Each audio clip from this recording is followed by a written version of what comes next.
పవన్ కళ్యాణ్కి హెచ్చరిక జారీ చేస్తున్నాం. నీ ఉడత ఊపుళ్ళకి నీ చెంచాగాళ్ళని పంపించినంత మాత్రాన పేరుని నాని గాని వైఎస్ఆర్ కాంగ్రెస్ పార్టీ గాని నీ ఉడత ఊపుళ్ళకి ఊగేది లేదు, కడిచేది లేదు.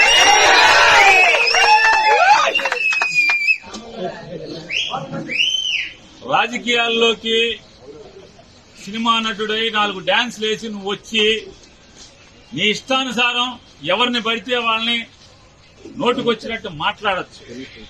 నోరుకి అదుపు లేకుండా ఏది పడితే అది మాట్లాడచ్చు. ఒక సిద్ధాంతం ఉండదు. నిన్నేమో కులం లేదంటావు, నిన్న మతం లేదంటావు, ఇవాళేమో మతాల్ని రెచ్చగొడతావు.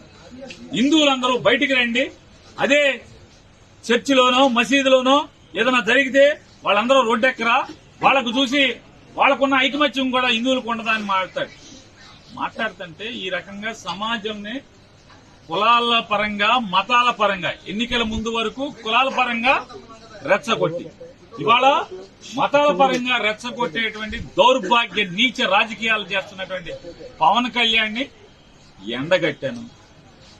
అయ్యా, గతంలో నువ్వేనా బ్యాప్టిజం తీసుకున్నావు? గతంలో నువ్వేనా బ్యాప్టిజం తీసుకున్నా అని చెప్పావు. నువ్వే కదా ఆయన, నువ్వేనా? మరి నువ్వే అయితే ఇవాళ యాశాలేంటి, డ్రామాలేంటి?